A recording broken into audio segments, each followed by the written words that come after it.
Bem, estamos iniciando mais um episódio do nosso CovarCast e um tema recorrente das entidades sem fins lucrativos, das entidades beneficentes de assistência social, né, as entidades filantrópicas, é a remuneração, né, dos diretores estatutários.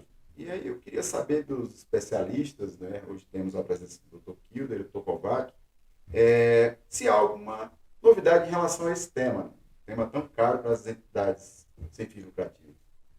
Interessante, esse tema parece que é um tema que foi superado, resolvido, e vira e mexe ele vem à tona novamente. Eu lembro que em 96 houve um parecer, até inclusive da Previdência Social, sobre essa questão, né, da possibilidade ou não da remuneração, envolvendo inclusive o princípio da liberdade de profissão, né? E agora, recentemente, também houve a Lei Complementar 187 e existem limites para isso, né, Kilder?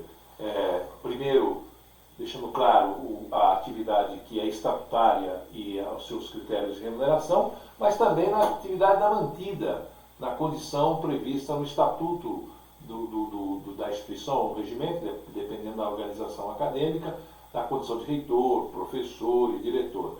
E aí, o que você pode falar sobre isso, Kilder? É curioso que é um tema bem antigo, né? Uma discussão que vem evoluindo junto com a legislação. E nós estamos inaugurando aí esse novo canal, o CovaCast, e eu nunca imaginei que nesse canal novíssimo aí, dessa nova tecnologia, a gente tivesse ainda que estar falando sobre a remuneração de dirigentes. A Lei Complementar 187 ela repisa muito a lógica que já tinha na Lei 1201 em relação às entidades beneficentes de assistência social, que era um marco regulatório para as entidades que são certificadas. Mas a lógica ela se repete também para as entidades sem fins lucrativos e para as ONGs, certo? Continua a lógica que a regra geral é a proibição da remuneração por atividades estatutárias, ou seja, aquela atividade de presidente da mantida, de conselheiro, do conselho curador, presidente da mantenedora, de membro do conselho curador da mantenedora, a regra é a não remuneração. Mas ela tem um permissivo muito claro para essa remuneração no artigo 3º da Lei Complementar 187, que repete a mesma lógica, certo? Primeiro, a legislação, e aí é importante que o dirigente estatutário tenha em mente que a regra geral de não remuneração é apenas para cargo da mantenedora. Os cargos da mantida, desde a Lei 1201, a lei expressamente diz que é permitido a remuneração por cargo da mantida. Que cargos são esses? É o cargo de reitor, é o cargo de chanceler, é o cargo de professor. E outra coisa que a legislação agora traz de forma muito clara é que a possibilidade de cumulação, certo? Eu sempre digo que a legislação filantrópica ela vai se aperfeiçoando na medida que ela vai apagando as zonas cinzentas. Então havia uma dúvida, pode acumular o cargo de presidente da mantenedora com o cargo de professor na mantida? Agora está muito claro no artigo 3º que pode sim. E até, né, Kilder, é muito comum o presidente da mantenedora, principalmente em entidades confessionais, ele ser o chanceler. Que é um cargo da mantida, né? Que é um cargo da mantida, e na verdade esse cargo ele visa, de certa forma, cumprir a missão para a qual a mantenedora instituiu a instituição. Né? Sem dúvida, Kovac. Então a regra para atividades na mantida é a remuneração, tá? Ou seja, cargo de chanceler, reitor, professor, diretor de centro, diretor de curso, certo? Esse cargo ele pode ser remunerado com anotação na carteira de trabalho, ou seja, é um vínculo seletista que a gente chama. Então está claro na legislação que pode esse segundo vínculo. Agora essa remuneração ela precisa ter uma razoabilidade, ela tem algumas balizas. E aí eu me lembro sempre de um artigo que há muito tempo você escreveu, Kovac, na revista do semestre, que você dizia o seguinte, dava 3 dicas para esse tipo de remuneração. Primeiro é que a pessoa tem que ter currículo, capacidade, ser habilitada para exercer essa atividade. O cara não pode ser um professor de direito e ter só o segundo grau. Certo? Segundo, o salário ele tem que ser compatível com o mercado. Eu já vi situações em julgamentos tributários em que o argumento da Receita Federal era que a remuneração que era paga por atividade na mantida, na verdade, era distribuição de vantagem disfarçada, porque o valor que se pagava para o cargo de diretor de curso era muito acima do mercado, e outra coisa, era dissonante com os outros diretores que não eram membros da mantenedora. Então, são duas coisas a observar na mantida, certo? Até dentro disso é interessante, o diretor jurídico também do SEMESP representando o escritório lá no sindicato. É interessante porque o SEMESP realiza pesquisas salariais anualmente.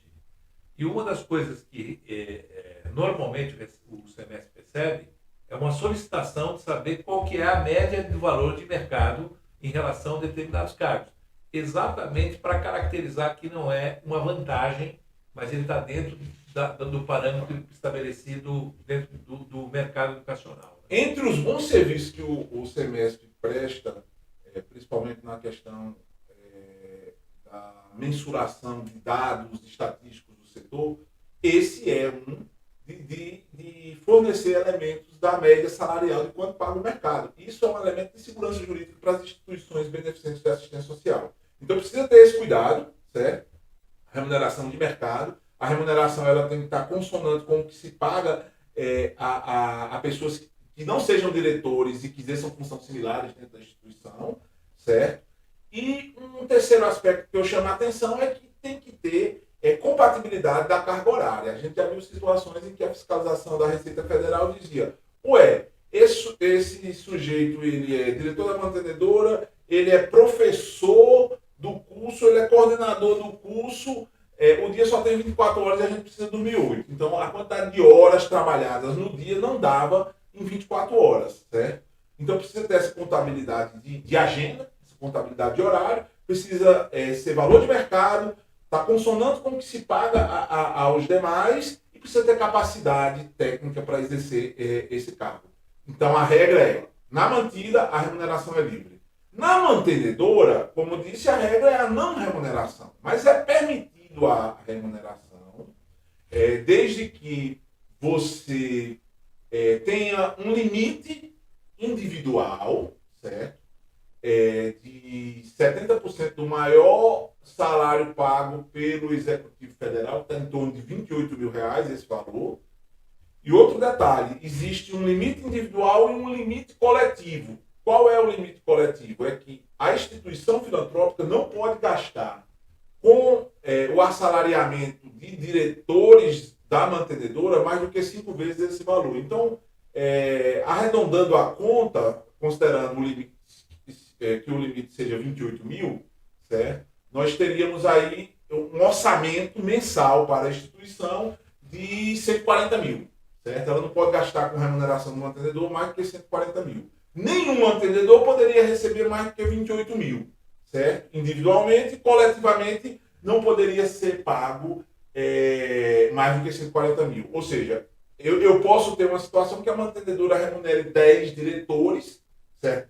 Da mantenedora de R$10 mil, posso, tá? Porque o limite individual foi respeitado e o coletivo foi respeitado. E tem um outro detalhe que é importante nessa remuneração da mantenedora, que também tem um critério, que aí chama a atenção, o critério dos valores de mercado. Aí voltamos para a tabela do semestre, certo? Esse valor não pode exceder o valor do mercado. Aí vamos dizer que o mercado esteja pagando por um cargo de diretor-presidente de uma instituição que não seja filantrópica, no interior do país, R$20 mil. Eu posso pagar os 28, que é o limite individual? Não.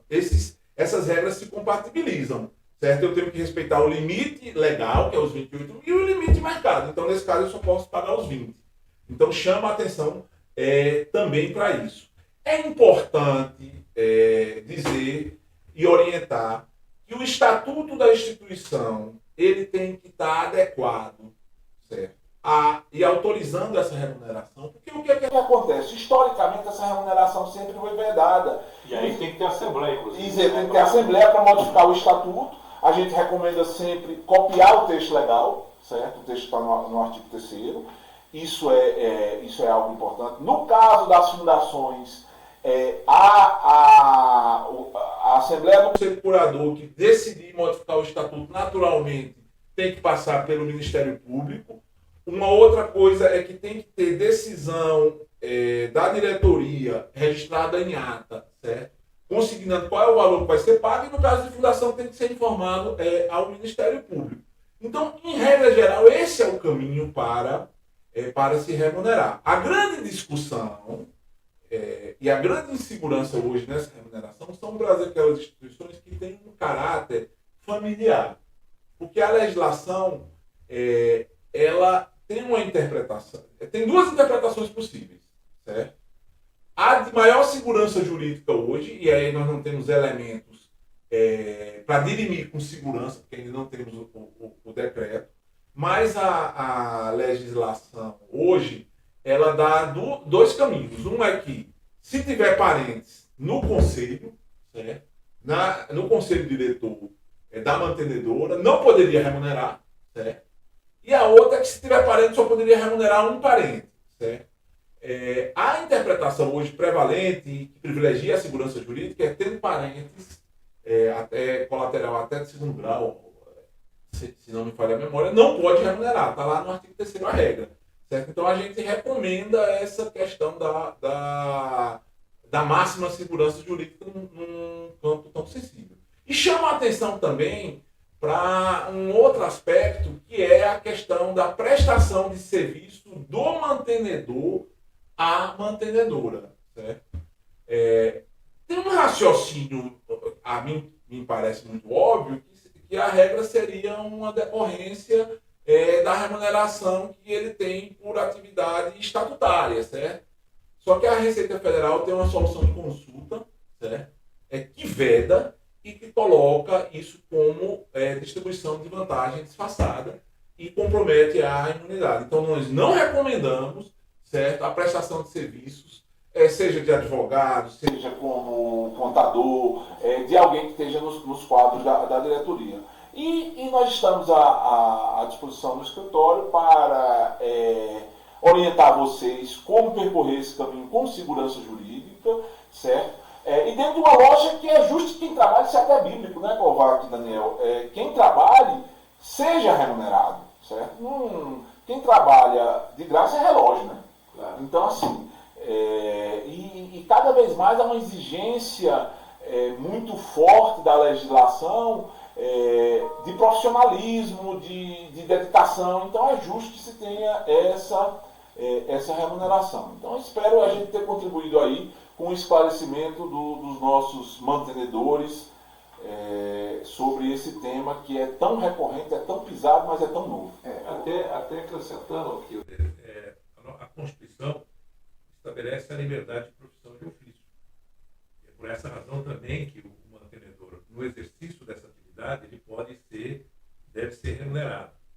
As casuísticas que a gente tem, o escritório trabalha nessa área de filantropia, e quando as fiscalizações vêm, a gente percebe quais são as fragilidades. Às vezes a remuneração está correta, mas tem outras questões que precisam ter que tomar cuidado. Exemplo, você tem um plano de carreira para todo mundo, e aí você cria um plano de carreira diferenciado para o mantenedor. Isso é uma vantagem que não pode ser prevista. Ou vantagem, ou benefícios, por exemplo, você tem um plano de saúde que é igualzinho para todos, mas com o mantenedor é especial. Ou seja, tudo isso cria um problema sério. E quando você coloca a questão da compatibilidade de horário, hoje nós temos uma rede social que denuncia qualquer coisa.